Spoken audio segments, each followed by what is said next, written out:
Taken from the book Stories and Tales of Therianor. The Silver Bow. The nickname Blacksmith of Heaven was known to many. Some believed him a legend, but for those who had seen him and used his weapons, jewels or any work that came from his blessed hands, it was an existence even more surprising than the one that he had nurtured, the legend that surrounded him, precisely because his works, as rare as they were unique, were capable of turning fantasy into reality. Such was his ability. Many wished to find him and obtain some of his creations at any price, but only a few throughout the history of Therianor were able to get their hands on them. This story is about a clan of warriors who had a direct line with the Blacksmith of Heaven and who dedicated a good part of their lives to protecting him, until for some reason that relationship was broken. But this story is not about said rupture, but about a of the greatest of his creations, Gurdun, the Silver Bow, which would be used by Vilnia the White Paladin.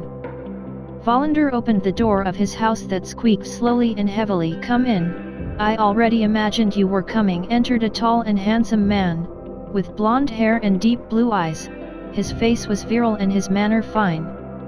The visitor entered with a slow step and sat near the fire in the smith's forge and placed the bundle he was carrying beside him. "I don't think you're just coming to say hello?" Valander inquired as he took a stool to sit near his visitor. "After all the time, it's something that clan leaders don't usually have, less to waste on a poor and useless blacksmith like me." "Enough of nonsense, Valander. You know very well what I'm coming to. We continue to fulfill our part of the bargain. It is you who has failed yours. I come to exhort you to do your duty." The blonde and stout warrior's gaze was cold and deep. Valander looked down at the wooden floor. The night was beginning to stain the sky outside with its darkness, and the candid embrace of the forge was beginning to become a saving breath. "Young Velker, you know very well what I think. The silver moons have done enough damage with the weapons that I have made.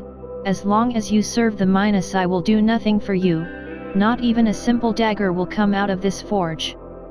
Have you not tired of scattering death for Therianor? It doesn't matter who we serve. What matters is that we have fulfilled our sacred duty of guarding you. Your life has been safe from the beginning until these days, and your secrets will go to the tomb of each of the silver moons.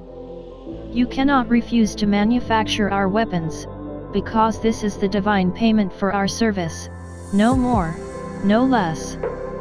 Velker kept his gaze at Valander, who tried not to find the warriors. "I don't want to be part of the death of more people." "What ingenuity, Valander! From the moment you create a weapon, you know that it will be used to kill. Be it today or tomorrow, it does not matter. A weapon is a weapon, and its purpose is that. The blacksmith is as guilty as the one who brandishes the sword of death that he lavishes. Do not try now to play innocent, especially now that the war is coming.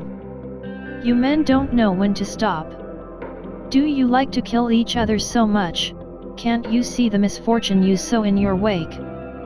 Velker smiled. "The hypocrisy of the gods has no limit. As long as there is even one here, the wars will not end, because the game of the gods, from time immemorial, has always been to use men for their amusement." Valander tried to maintain his composure, intertwined his fingers and took a deep breath. "It is painful to listen to you.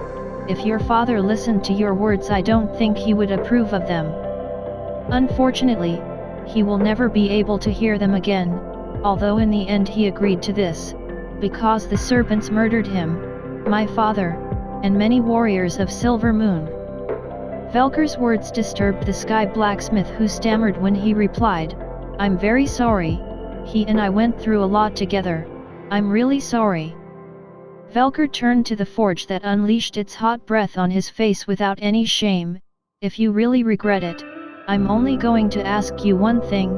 I'm not going to force you to make more weapons, but I need at least one last and definitive, a weapon that surpasses any other, a weapon capable of being used by anyone of the clan, that can hit an enemy regardless of the distance, that is seen with terror on the battlefield, and that manages to end this war before it starts." Valander stood up.